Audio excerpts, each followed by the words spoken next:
Buenas noches, muchísimas gracias por estar aquí. Muchas gracias a la autoridad del Centro Cultural Nordeste por haberme aceptado esta invitación. Hoy para mí es una noche muy especial porque Bufeos, mi segunda novela escrita, está cumpliendo 20 años. Y por primera vez se hizo una edición en papel, la voy a mostrar, gracias a la editorial de Corrientes. La editamos en 2 tomos porque tiene más de 700 páginas y en uno solo se hacía demasiado gordo, y eso para la industria editorial tiene un par de inconvenientes. Uno, que los libros cuanto más gordos, por ahí más fácil se deshojan, y la otra es que obviamente cuanto más páginas tiene el libro, mayor es el costo, y estamos en una situación económicamente delicada, entonces es mucho más práctico poder ir comprando por partes.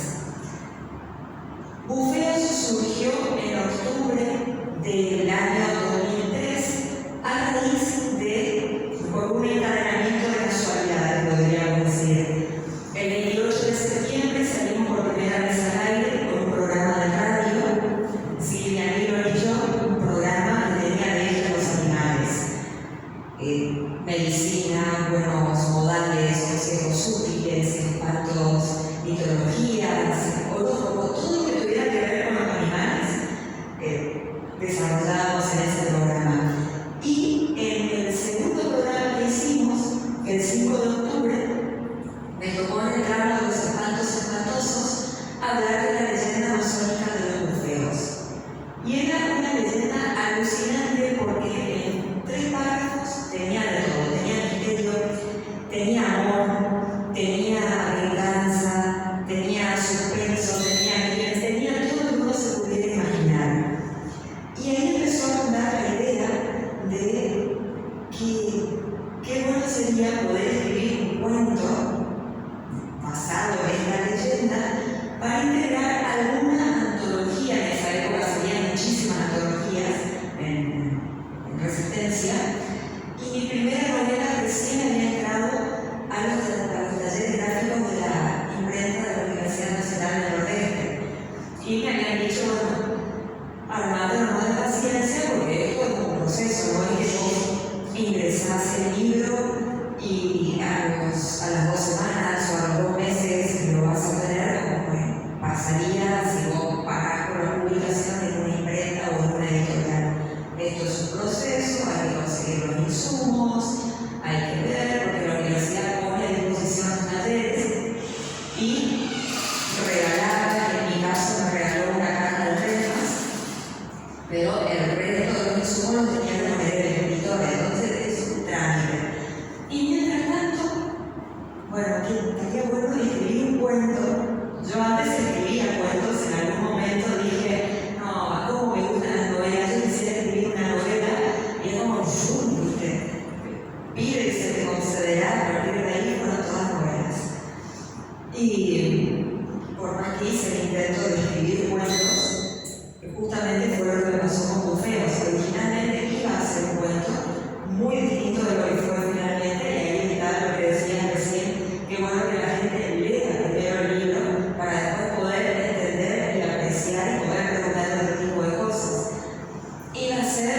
Iba a empezar con una gran fiesta, una familia muy adinerada, una mansión en la zona del Amazonas, y bueno, todo muy así de alto vuelo, y ahí iba a pasar lo que tenía que pasar con el Bufeo. Y con una amiga, hablando con una amiga brasileña, siempre me documento bien sobre los temas que quiero tratar, y lo primero que me dijo, Marina, no se puede, porque esa zona que vos estás queriendo hacer todo este montaje es una zona muy pobre de pescadores. Después resultó que también es una reserva ecológica en la que incluso los turistas no son bienvenidos porque son ruidosos, hacen basura, se genera basura, entonces es muy acotado el permiso de que ingrese gente a conocer el lugar. Entonces dije, bueno, el Bufeo es un delfín del río Paraná, nos tenemos acá nomás. Hablo con mi amiga veterinaria y me dice, si vos querés meterle total la literatura, pura imaginación.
Después probé hacer una suerte de ir combinando, empezar con el principio y el segundo capítulo es el final, y después ir echando así como sigue el principio y antes del final y así.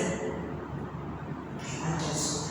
Ni a mí me gustaba, te va a gustar a otro, no.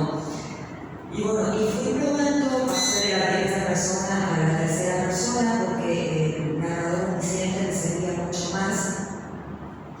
Y probé hasta que dije, no, se me cae, no, la idea está buena, pero no le estoy encontrando el punto. Hasta que un día dije, pero ¿y si a la historia estuviera, en vez de ser la historia de Mar Santos y lo que le pasa, alguien contara la historia de Mar Santos? Y primero pensé en una ginecóloga.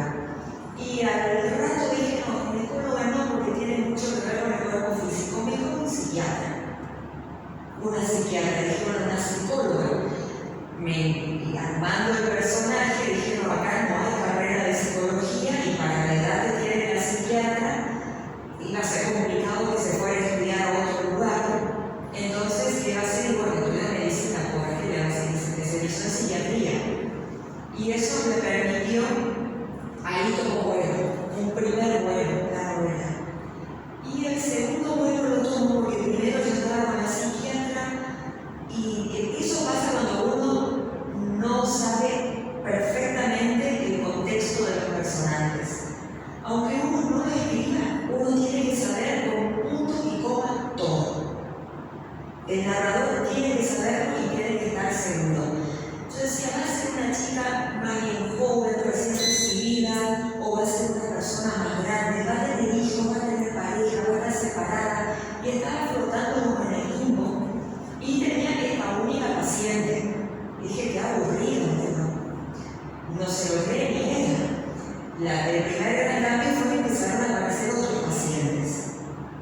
Y llegó a tener 10 en total, obviamente eso. Mientras tanto, mi cuento, porque recordamos que yo iba a escribir un cuento de 2 o 3 páginas para presentar en una antología. Mientras tanto, las 3 páginas se hicieron 20, las 20 se hicieron 50, las 50, 80, 120, y ya evidentemente un cuento no era más. O sea, a esas alturas es imposible. Y en la segunda gran mutación, y la que salvó a la novela, fue en marzo de 2006. Yo venía hace un año y medio dando tumbo con la historia, y en marzo de 2006 dije, yo tengo que definir la vida privada de la psiquiatra, porque por muchos pacientes que tenga, y por más que sea una persona que viva por su trabajo y adicta al trabajo, tiene que tener un contexto. Alguien tuvo que ser sus padres, aunque sus padres no estén más. Algo tiene que tener en su vida aparte de sus pacientes. Y ahí fue la segunda gran mutación de la novela, que me acuerdo, en marzo del 2006 apareció un hijo. Primero era el tema del bufeo. Bueno, a la psiquiatra se va a poner a investigar qué le pasó a su paciente y va a ir hasta Brasil y ella va a sufrir la experiencia del bufeo. Queda muy predecible y muy hollywoodense. No quiero que mi libro parezca un guión de Hollywood. Entonces no, eso descartado. Y en marzo de 2006 dije, pero va a tener un hijo, y el hijo va a tener una novia, y la novia va a tener la experiencia de los bufeos. Y al otro día dije, no, otra vez, obvio, no puede ser, porque bueno, muy predecible, ¿no? Y al otro día el hijo había mutado en una hija, y la hija salvó la novela. Celeste fue la que salvó la novela, porque Celeste trajo toda una historia oculta de su madre, de Evangelina, que es la segunda línea de la historia, porque Bufeos en realidad tiene 3 ejes, 2 que están visibles y uno que solamente alguien que tenga lectura lo va a poder entender. Los 2 visibles son, por supuesto, Mar Santos, ¿qué le pasó? Porque Evangelina recibe, le derivan, ella tiene una técnica revolucionaria con la que cura a sus pacientes. En su momento fue una mujer de 50 y pico de años, en el 2003. En su momento, cuando